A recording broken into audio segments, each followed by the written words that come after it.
안녕하세요. 행복씨앗입니다. 오늘도 우리 시장에 영향을 미쳤던 주요 재료와 시장 수급을 살펴보면서 하루를 마무리하는 시간을 가져볼까 합니다.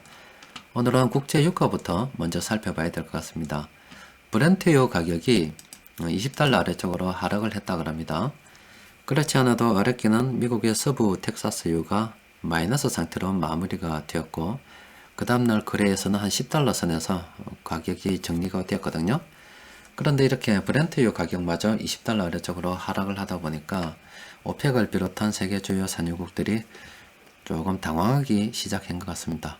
이 감산을 하게 되면은 어느 정도 유가가 하락을 멈추고 가격이 회복될 줄 알았는데 이 끊임없이 저렇게 하락을 하다 보니까 다시 머리를 맞대고 이제 어떻게 해야 되나 이렇게 또 고민을 하고 있다고 그래요. 일단 저렇게 석유 가격이 계속 하락을 하고 있는 것은 경기가 회복되지 않기 때문이라고 볼 수 있겠죠. 그럼 경기가 회복되지 않는 것은 이 전염병이 점점 장기화됨에 따라서 경기 침체가 서서히 현실화되고 있다라고 보시면 되겠죠. 그만큼 지금 사람들이 이동을 하지 않고 또 이동하지 못하니 돈을 못 쓰고 있다는 겁니다. 그러면 저런 상황들이 이렇게 원유에만 영향을 미치는 게 아니라 지금 오늘 보도자료 쭉 보면은 원유가 물론 가장 큰 영향을 받았지만 구리, 옥수수, 천연가스, 알루미늄, 대두, 밀과 같은 이 전부 다 지금 난리랍니다. 사람들이 소비를 하지 않으니까 전부 다 이미 유가발 디플레이션이라고 해가지고 가격이 지금 다 떨어지고 있는 그런 상황이에요. 자, 이렇게 계속 전염병이 생각한 것보다 길어지다 보니까 지금 정부에서도 지금 약간 이제 작전을 조금 바꿨습니다. 그동안은 일단 돈 줄 테니까 좀 버텨라. 전염병은 계절적 요인으로 인해서 어느 정도 시간이 지나면 소멸되거나 소강 상태에 접어들 거라 그렇게 예상을 했었는데 생각보다 더 빠른 속도로 더 광범위하게 더 많은 국가를 감염을 시키고 또 언제 끝날지도 모르고 마땅한 어떤 통제 방법도 없다 보니까 이 끝나거나 소강 이런 상태에 대해서 생각할 수가 없는 거예요. 이 자체가 언제가 될지 모르니까. 그러니까 1단계 버티기 작전을 통해서 버티라 하기에는 더 이상 방법이 통하지가 않는 거예요. 또 그리고 그동안 정부에서 계속 또 돈을 줄 수도 없는 문제고, 그렇다 보니까 1단계 작전이 실패했다는 것을 알고서 2단계 작전으로 인해서 이 전염병과 경기 회복을 동시에 나가는 것. 처음에는 이렇게 전염병이 크니까 경기 회복을 조금 이렇게 했다가 전염병이 조금씩 통제되어 가고 잡혀가면서 줄어들기 시작하면은 그만큼 경기 회복을 조금씩 더 가속화시키는 쪽으로 사람들이 좀 더 모여서 활동할 수 있는 쪽으로 유도하는 그런 쪽으로 생각을 하고 있는 것 같아요. 자, 일단 이렇게 되다 보니까 정부에서도 계속 이대로 놔둘 수는 없잖아요. 그래서 오늘 또 이렇게 한두 번 한 것은 아니고 여러 번 했는데 오늘도 이렇게 모여가지고 일자리 위기 극복을 위한 고용 및 기업 안정 대책을 논의를 했다고 그럽니다. 관계부처 합동으로 했는데 기획재정부, 고용노동부, 금융위원회 오늘 합동으로 이렇게 이야기를 했다 그래요. 이 관련 내용들이 인터넷에 많이 이제 나와 있습니다. 자, 그런데 이 보도자료를 쭉 보면은 이 내용이 상당히 잘 정리되어 있어서 여러분들도 이렇게 한번 보면 이해가 쉬울 겁니다. 지금 요거 보면은 크게 나누었을 때 이 내수시장 요거는 우리나라뿐만이 아니고 세계 각국이 다 똑같은 거예요. 비슷하다 보시면 됩니다. 그리고 실물경제시장, 그리고 크게 보면은 이렇게 금융시장 세 개로 나눌 수가 있는데 이미 내수시장은 여러분들도 실제로 경험하고 계시거나 아니면 주위에서 많이 볼 겁니다.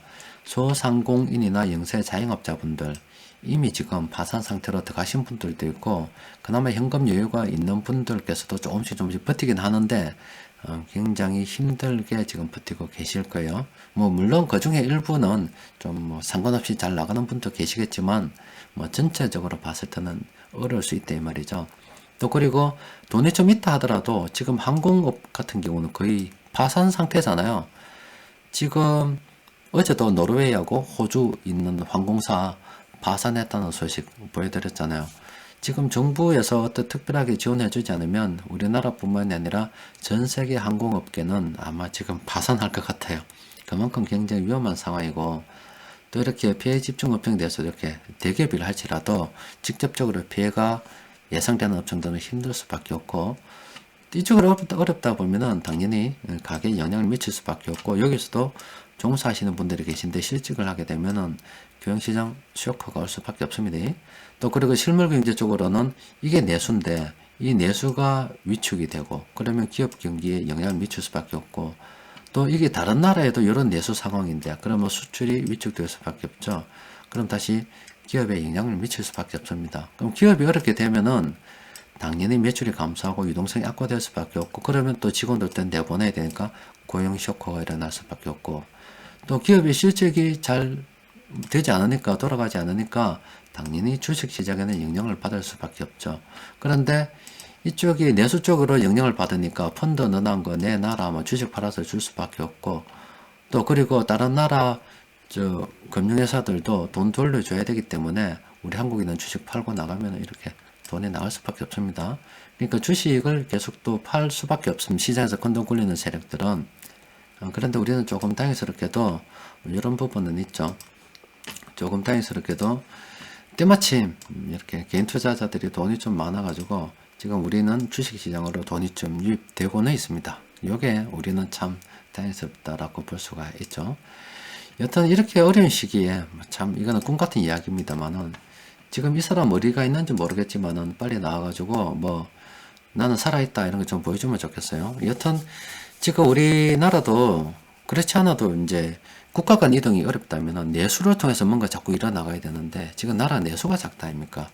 이런 상황에서 물론 그 꿈 같은 이야기입니다. 우리가 요만큼 있고 저 위쪽에 요만큼 있으면 이렇게 두 개가 어떻게 좀 이동이 좀 자유롭게 돼서 이쪽에 개발할 게 많으니까 여기라도 어떻게 좀 개발해 놔면 그 과정에 우리도 그 기간 동안 버틸 수가 있고 또 한 단계 도약도 할 수가 있는데 뭐 그렇지 못해서 이 부분은 뭐 항상 아쉽긴 합니다. 자, 일단 오늘 시장 수급을 보면은 외국인 투자자들이 좀 팔다가 장막판에 조금 들어왔어요. 또 이렇게 외국인 투자자들이 좀 들어온 것은 지금 우리 정부에서 오늘 발표한 경제 대책 거기에도 같이 영향을 좀 받은 게 아닌가 싶어요. 여튼 여기에 다른 것 중에 요 중에서도 의약품하고 통신업종은 조금 관심을 가져볼 필요가 있다고 말씀드렸죠.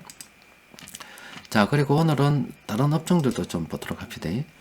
지금 장기적인 관점에서 보게 되면은 다 좋습니다. 코스피도 비중 확대, 그리고 소형주는 지금 비중 확대, 그리고 저기 보면은 업종별로도 지금 장기적인 관점에서 비중 확대로 전망이 되고 분석이 되는 업종들이 굉장히 많이 있습니다. 또 이렇게 이야기해서 비중 확대하라고 하면은 뭐 당장 막 돈을 막 넣을 분들이 계실 수도 있을 것 같다. 뭐 조심스럽긴 한데 여튼 장기적인 관점에서 보면은 시장을 긍정적으로 볼만합니다. 우리는 시기에 대해서 자꾸 조금 고민을 해야 되겠죠. 자, 그리고 종목들 조금 이렇게 보면은 이렇습니다. 지금 뭐 시가총액별로 보면은 이런데 그래도 이렇게 최근 테마로 형성이 되어서 좀 고점 오르는 종목들이 있어요. 보면은 NHN 한국사이버결제 같은 경우는 예전에 참모들이 이때 매수해가지고 지금 분할 매도 중이잖아요. 지금 고점권으로 분석이 되고 있고, 그러니까 최근에 개인 투자자들이 주식시장으로 돈을 들고 들어오다 보니까 경기 침체 우려에도 불구하고 막 주가는 막 그냥 상승하는 종목들이 있대 이 말이에요. 그럼 우리가 보유한 종목 중에서 저런 종목들이 있다면 좀 팔아서 현금도 좀 챙기고 많이 떨어진 종목들, 그 중에서도 현금 흐름이 좀 괜찮고 재무 상태가 괜찮은 종목들은 기회 봐서 장기적인 관점에서 좀 사면서 돈을 한번 돌려보자는 의미를 그냥 보여드리는 거예요. 지금 보면은 대성홀딩스 같은 경우도 지금 고점권으로 분석이 됩니다. 그리고 모나리자 같은 경우도 지금 고점권으로 분석이 돼요. 예전에 뭐 요때쯤 매수해서 요때쯤 매도되는 것으로. 지금 시즌 같은 경우도 시즌 잘 나가죠. 요즘 잘 나가는데 참모들이 요때 매수해서 일찌감치 들고 있었습니다. 지금 분할 매도하기 시작했습니다. 시즌 같은 경우 지금 사람들이 워낙 뭐 좋다 보니까 개인들이 많이 사고 할 수도 있는데 지금 참모들은 서서히 분할 매도하기 시작했고 뭐 고점권으로 분석이 되고 있어요. 한진 같은 경우도 고점권으로 분석이 되고 한진칼도 고점권으로 이렇게 분석이 됩니다. 많이 올랐다 아닙니까? 그리고 삼성바이오로직스 현재 고점권으로 분석이 됩니다. 그리고 나머지 업종들은 바닥권으로 분석되는 종목들도 상당히 있어요. 자, 장기적인 관점에서 보면은 지금 살만한 종목들이 굉장히 많이 있습니다. 또 그리고 지금 정부에서는 1단계 버티기 작전, 이게 우리나라 상황이 아니고 전 세계 다 아마 비슷할 겁니다. 일단 버티기 작전에 대해서는 실패를 인정하고 2단계 전염병과 함께 살아가는 경기 회복에 대해서 이야기하는데, 그 과정에 정부에서 지원을 해준다 하더라도 파산을 면치 못하는 기업이 생길 수밖에 없습니다. 그래서 앞으로 우리 앞에는 넘어야 될 산들이 굉장히 많기 때문에 꼭 현금 유동성 주의하시고, 일정 부분 현금도 보유하시면서 또 주식 투자를 할 때 한 방에 뭔가를 일을 하지 말고 장기적인 관점에서 멀리 보고 분할 매매로 조금씩 들어가는 그런 투자를 진행하셨으면 합니다. 자, 오늘은 여기까지입니다. 이상입니다.